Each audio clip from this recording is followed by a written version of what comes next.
When I think the Super Nintendo, many games come to mind. Contra, Super Mario World, Super Metroid. But one game that I particularly think is the GOAT of the SNES is The Legend of Zelda: A Link to the Past. And what better way to show y'all why I think it's the GOAT than to 100% it. So what defines 100% in LTTP? Well, let's break it down. We must collect 11 heart containers and 24 heart pieces, collect all the items and upgrades available in the game, complete all the dungeons, and finally defeat the final boss, Ganon.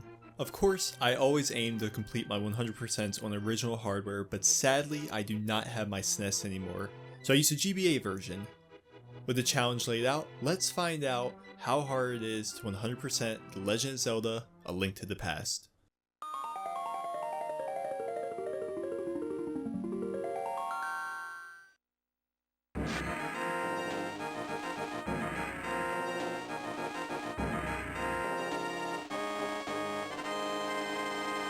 Our story begins with a mysterious wizard named Ganon, I hope I pronounced that right, who kills the king of Hyrule. The soldiers of Hyrule are under his control and he seemingly sacrifices maidens for nefarious means. Link is sleeping at home when Princess Zelda reaches out for help and our uncle leaves for the castle. We open our first chest and get the lamp. We give chase to our uncle at Hyrule Castle and find him discombobulated. He leaves us his sword and shield. Making our way through the castle, encountering soldiers, we acquire the boomerang. We defeat a ball and chain soldier who drops the big key which we use to free Zelda from her prison. Behind the thrones of the king and queen, we push the shelf out to reveal a secret passage. We make our way through the passage and arrive at the sanctuary. We then receive our first heart container.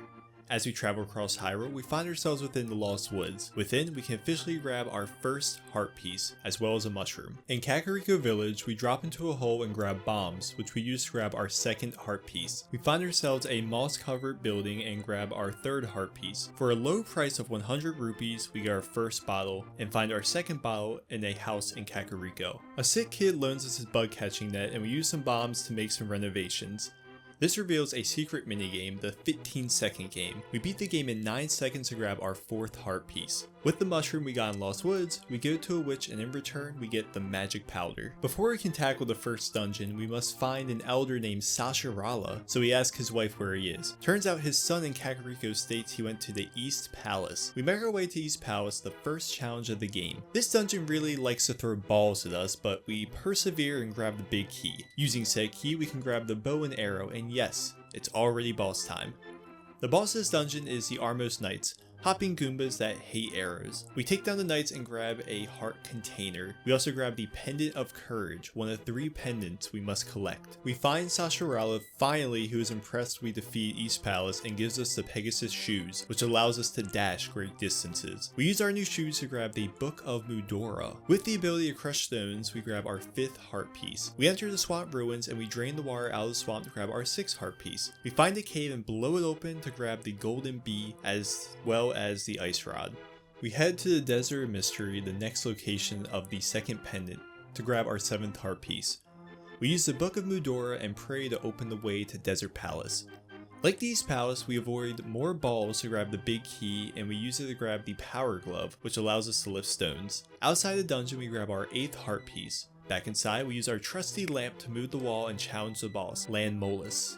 Landmolus is 3 sand-digging worms that just take a few well-timed sword slices to take down. After defeating them, we grab a heart container and our second pendant, the Pendant of Power. Using our power gloves, we can open up more of Hyrule. We find Zora's waterfall and travel through to find a huge Zora that sells us the Zora flippers for a small price of 500 rupees. This gives us the ability to swim. We can also grab our 9th heart piece. Using our flippers, we find a mysterious pond and toss in our boomerang and shield to get the magical boomerang and fire shield. We can swim into whirlpools that teleport us all around Hyrule, and we stumble upon the Pond of Happiness. For a small price of 100 rupees, we can upgrade our bomb count until we reach a total of 50 bombs. We find a nice dude camping and he gives us our 3rd bottle. Our next destination is Death Mountain, and within the caves we find an old man. We help escort the man to Death Mountain and he gives us the magic mirror, which will be important soon. We can grab our 10th heart piece and use a transport tile to make our way to the Dark World and embrace the furries. Using the magic mirror, we teleport back to the Light World and grab our 11th heart piece.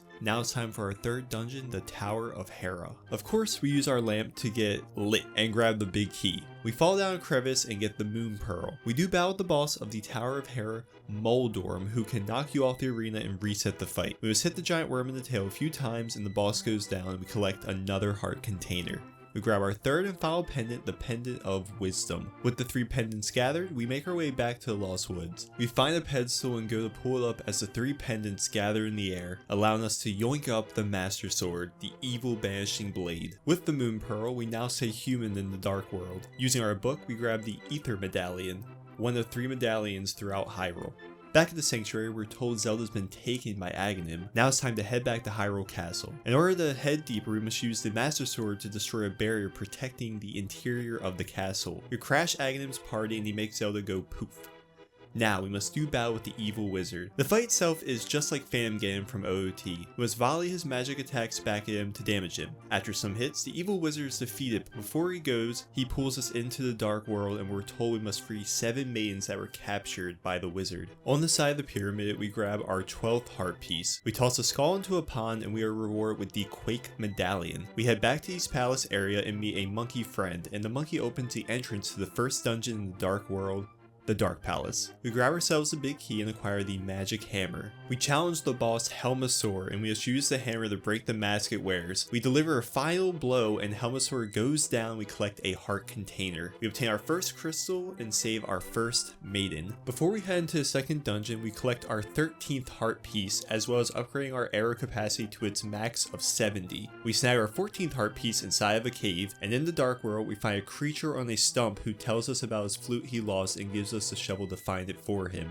We find the flute in the light world and the creature was a boy who had transformed. He plays his flute one last time before turning into a tree. We use the flute at, and I swear this is what it's called, the Weathercock in Kakariko. Look it up. And we gain the ability to fast travel. We leap into a hole and toss some magic powder and a purple bat curses us with half magic, meaning we use half the magic needed when using spells and rods. In the Dark World, we play the treasure game and actually clutch our 15th heart piece on our second open. At the graveyard, we can grab our 16th heart piece and enter a grave to grab the magic cape, which makes us invisible. We grab our 17th heart piece and play a digging game to win our 18th heart piece. At Death Mountain, we use our magic cape to make our way through a maze of spikes, and at the end is the Cane of Birna, which protects us from damage. We also use our book to grab the Bombos Medallion. In order to get to the second dungeon, we must lower the water in the Light World, which raises the water in the Swamp Palace. Like usual, we grab the big key and use it to grab the hookshot. We can now challenge the boss Argus, and we use the hookshot to yoink its little puffs away and the jellyfish charges us ferociously, but we defeat the beast and grab another heart container. We grab our second crystal and the second maiden is officially saved. We grab our 19th heart piece and it's time to take on Skull Woods. Within, we grab the big key and acquire the fire rod. We use the fire rod to burn our way deeper into the dungeon. Now, time for what I consider the toughest boss in the game, Mothula. Don't let the footage fool you, this was attempt 5+. And we defeat the moth and grab another heart container. We snag our third crystal, and of course, our third maiden is saved. We have nothing to collect, so we go straight to Thieves Town. We grab the big key as usual and use a bomb to allow light into the dungeon. Oddly enough, we find the fourth maiden locked up in the dungeon. We grab ourselves the Titan's Mitt and it's boss time. The maiden goes into light and transforms into a beast named Blind that shoots lasers and detaches its head.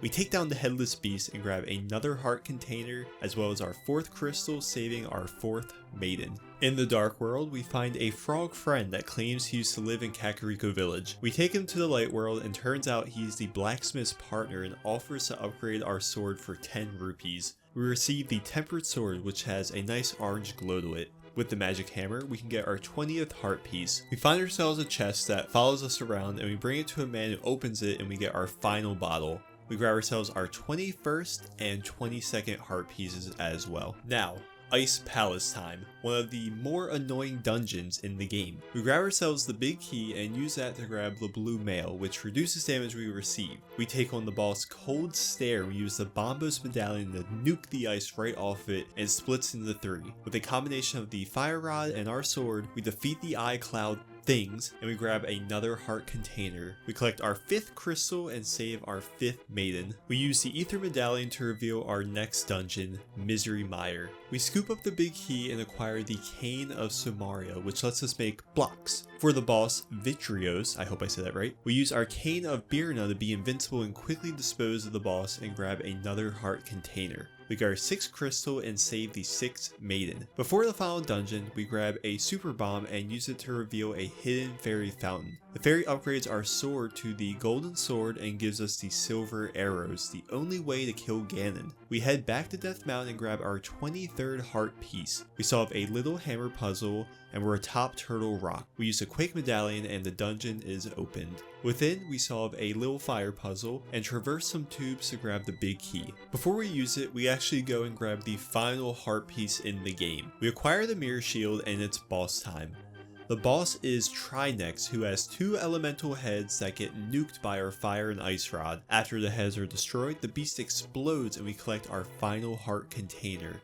We grab our final crystal and save the final maiden in the game. Now it's time to confront Ganon. With the power of the 7 crystals, Ganon's tower is now open for us to invade. In the tower, we do battle with the Armos Knights, but the silver arrows make short work of them, and we are rewarded with the big key. Using the big key, we get the red mail. We do battle with Lam Molus and Moldorm yet again and defeat the pair. At the peak of the tower, we do battle with the evil wizard Aghanim and he makes clones of himself. The battle itself is identical to our first encounter, so after we defeat him, Ganon appears and heads to the pyramid where we all started, and we give chase.